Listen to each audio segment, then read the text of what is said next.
Modul 1.4 Demonstrasi Kontekstual Penerapan Segitiga Restitusi. Assalamualaikum warahmatullahi wabarakatuh. Perkenalkan, saya Lilis Indriani dari SMP Negeri 11 Kota Bandung. Tujuan pembelajaran modul 1.4 Penerapan Segitiga Restitusi adalah calon guru penggerak dapat mempraktikkan pemahaman mereka tentang penerapan segitiga restitusi dengan peserta didik di sekolahnya. Apa itu segitiga restitusi? Segitiga restitusi adalah sebuah strategi yang dapat dilakukan sebagai proses menciptakan kondisi menuntun peserta didik untuk memperbaiki kesalahan-kesalahan yang mereka lakukan dengan nilai-nilai kebajikan, disiplin, dan tanggung jawab. Tahapan segitiga restitusi terdiri dari menstabilkan identitas, kemudian validasi tindakan yang salah, dan menanyakan keyakinan. Tahapan yang pertama yaitu menstabilkan identitas dilakukan dengan berdasarkan prinsip membuat kesalahan adalah bagian dari proses pembelajaran dan mengubah pemikiran kita dari identitas gagal ke identitas sukses. Tahapan yang kedua adalah validasi tindakan yang salah, yang dilakukan berdasarkan prinsip setiap kelompok berupaya memenuhi suatu kebutuhan tertentu. Kemudian guru akan bergeser dari pemikiran stimulus respon menjadi proaktif sehingga dapat mengenali dan mengakui kebutuhannya akan memperbaiki hubungan dengan peserta didik. Tahapan yang ketiga yaitu menanyakan keyakinan dilakukan berdasarkan peserta didik akan diberi pertanyaan yang akan memotivasi dirinya secara intrinsik. Kemudian peserta didik mampu menghubungkan keyakinannya dengan tindakan yang kurang tepat. Penerapan segitiga restitusi yaitu pada kasus yang pertama di sini ada siswa yang bernama Andika secara tidak sengaja menjatuhkan figura kelas yang berakibat kacanya menjadi pecah. Andika, Ibu dapat laporan nih dari KM. Katanya figura di kelas kita pecah ya? Iya, Bu. Beneran pecah? Iya. Nah, kenapa bisa pecah? Jadi awalnya figura jatuh terkena lemparan bola. Saya tidak sengaja, Bu. Jadi saya niatannya tuh buat mau memberikan bola tersebut kepada teman saya yaitu Dani.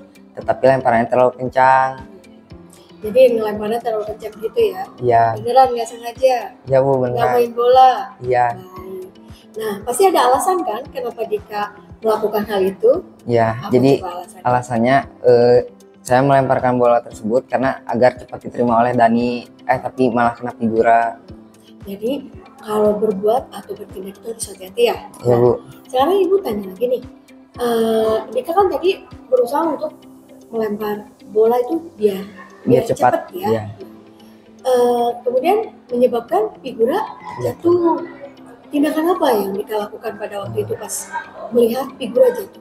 Saya langsung membersihkan bekas pecahan kaca, bekas figura yang jatuh, Bu. Bagus. Lalu tindakan Dika apa? Saya akan bertanggung jawab. Siap. Bentuk pertanggungjawaban Dika itu seperti apa kalau boleh Ibu tahu? Saya akan mengganti kaca figura yang terjatuh. Jadi diganti kacanya secepatnya ya. Secepatnya. Alhamdulillah.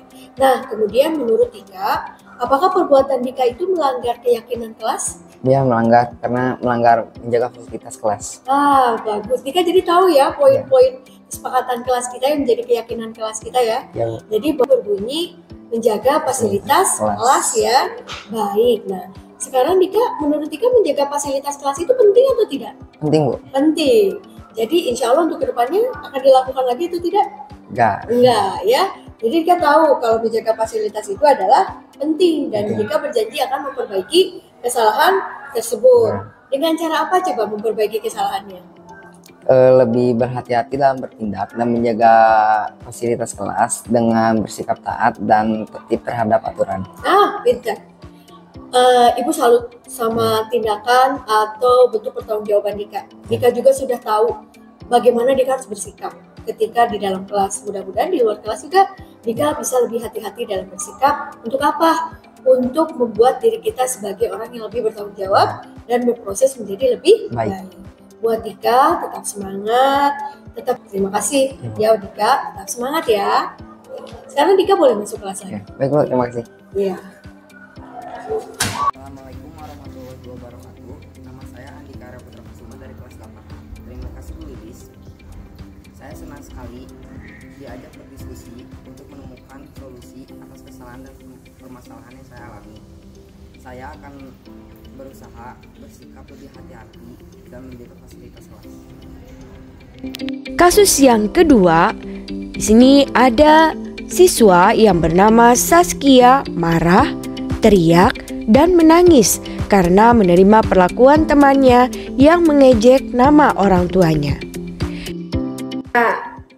Ibu kemarin dapat laporan, katanya Kia marah-marah di kelas, terus sambil teriak-teriak, nangis lagi. Kenapa? Betulkah Kia seperti itu? Iya Bu. Abis kesel Bu, Abil selalu ngejek orang tua Kia terus, suka dijadi bahan bercandaan. Kesel kan Bu? Sementara kan orang tua itu harus selalu kita hormatin. Tapi kadangkala teman-teman Kia selalu itu jadiin bahan bercandaan doang Bu.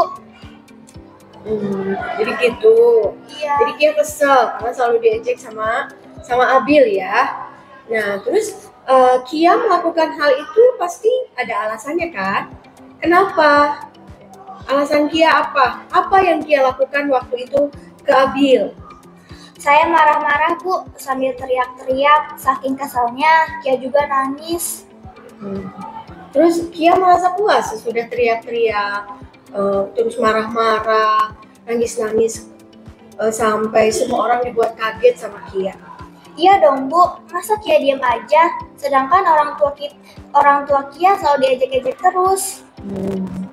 Nah sekarang aku mau tanya nih ke Kia, tindakan Kia marah-marah, teriak-teriak, terus nangis gitu ya, sesuai dengan keyakinan dan kesepakatan kelas kita?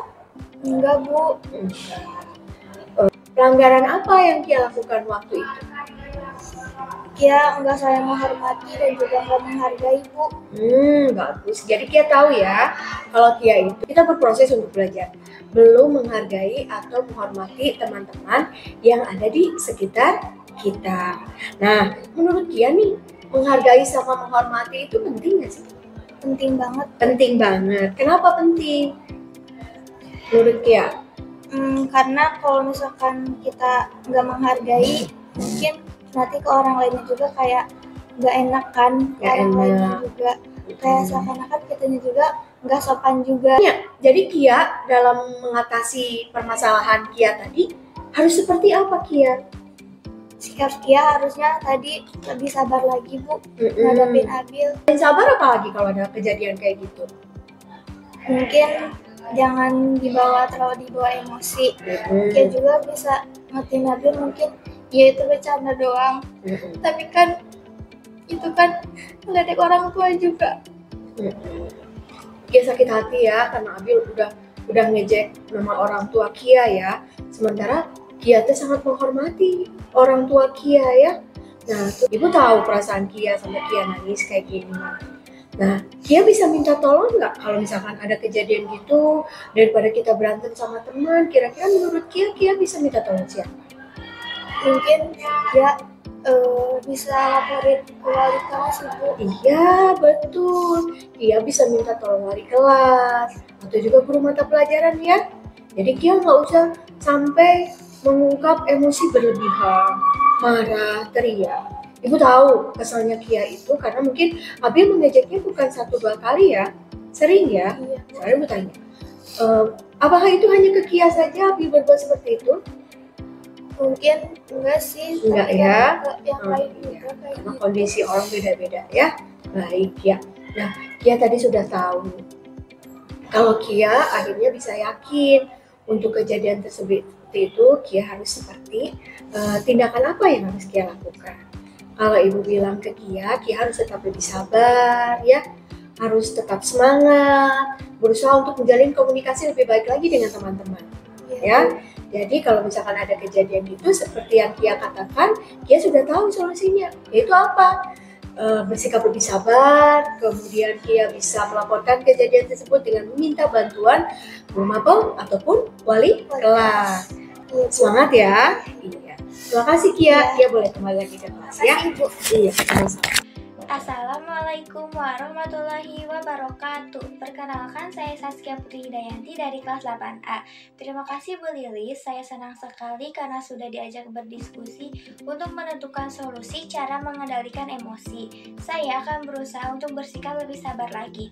Terima kasih. Wassalamualaikum warahmatullahi wabarakatuh. Demikianlah pemaparan materi tentang demonstrasi kontekstual penerapan segitiga restitusi modul 1.4.